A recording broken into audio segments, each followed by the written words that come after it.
Party parliament అభ్యర్థి గెలుపు కోరుతూ కాంగ్రెస్ పార్టీ ఆధ్వర్యంలో గాంధీ చౌరస్తాలో కార్నర్ మీటింగ్ ఏర్పాటు చేశారు. ఈ కార్యక్రమానికి ముఖ్య అతిథిగా పాలకుర్తి నియోజకవర్గ ఎమ్మెల్యే యశస్విని రెడ్డి, కాంగ్రెస్ పార్టీ పాలకుర్తి నియోజకవర్గ ఇన్ఛార్జ్ హనుమండ్ల ఝాన్సీరెడ్డి మరియు కాంగ్రెస్ పార్టీ వరంగల్ పార్లమెంట్ అభ్యర్థి అయిన కడియం కావ్య పాల్గొన్నారు. కడియం కావ్యకు ఓటేసి అత్యధిక మేజర్తో గెలిపించి పార్లమెంటుకు పంపాలని కార్యకర్తలకు పిలుపునిచ్చారు. ఈ 10 ఏళ్ళు మీకు ఎవరికైనా ఏమన్నా ఇల్లులు వచ్చినాయా? డబుల్ బెడ్రూమ్లు వచ్చినాయా? మస్తు కథలు చెప్పిండు కదా. మరి కార్ చెడిపోయింది అంటాడు, ఇప్పుడు బస్ ఎక్కి తిరుగుతాండు. మీరందరు కలిసి మొన్న మరి కేసీఆర్ గారిని మనకి చేసింది ఏమీ లేదు. అటు చూసుకుంటేనేమో నరేంద్ర మోడీ సంవత్సరానికి 2 కోట్ల ఉద్యోగాలు ఇస్తా అన్నాడు. ఎవరికైనా ఒక ఉద్యోగం వచ్చిందా అమ్మా?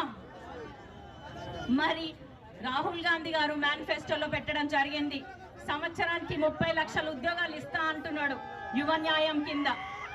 మహిళలకి, పేద అర్హురాలైన మహిళకి సంవత్సరానికి 1 లక్ష ఇస్తా అంటున్నారు మేనిఫెస్టోలో. మనదే పార్టీ అమ్మా? కాంగ్రెస్. కాంగ్రెస్ గుర్తు ఏంటిది?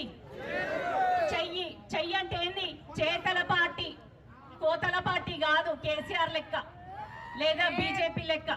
బీజేపీ వచ్చిందంటే నా ఇష్టం వచ్చినట్టు చేసుకుంటా, ఎల్ఐసి అమ్ముకుంటా, బ్యాంకులు అమ్ముకుంటా.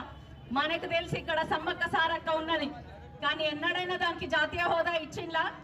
ఇయ్యలేదు. ఏ పని చేయలేదు. మీరు బీజేపీ వాళ్ళు వస్తే కనుక మాకు నిధులు ఇచ్చిందా, ప్రాజెక్టులు ఇచ్చిందా, ఒక మెడికల్ కాలేజ్ ఇచ్చిందా, ఒక హాస్పిటల్ ఇచ్చిందా, ఏమి ఇచ్చిల్లా, మాకు ఇల్లు ఇచ్చిందా, ఒక ఉద్యోగం ఇచ్చిందా అని అడగండి. వాళ్ళు మిమ్మల్ని ఓటు అడిగితే మీరు ఇదే ప్రశ్న అడగండి, ఎట్టి పరిస్థితి అని. ఎందుకంటే ఫోన్ ట్యాపింగ్ మీ అందరికి తెలుసు కదా విషయం. ఆయననే భయంగా బతుకుతాడు ప్రతిరోజు.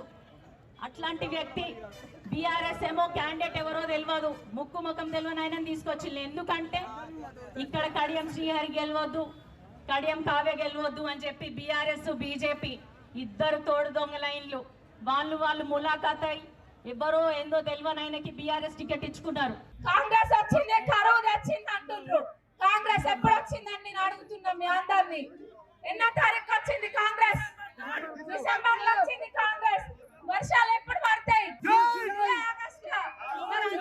జ్ఞానం లేదా వాళ్ళకి? అయినా కానీ వదిలేద్దాం, ఎందుకంటే వర్షాలు వాళ్ళ చేతిలో లేదు, వాళ్ళ ప్రకృతి కాబట్టి వదిలేద్దాం.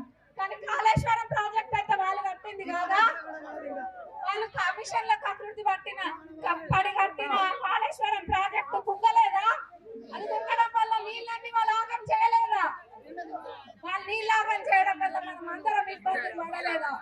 మళ్ళా ఏదో కాంగ్రెస్ ప్రభుత్వం పైన నిందలు మోపుతున్నారు, కానీ కాంగ్రెస్ ప్రభుత్వం ఏం చేసింది, ఏం చేయబోతుంది అన్నది ప్రజలందరికీ కూడా అర్థమవుతుంది. వాళ్ళందరూ కూడా చూస్తున్నారు.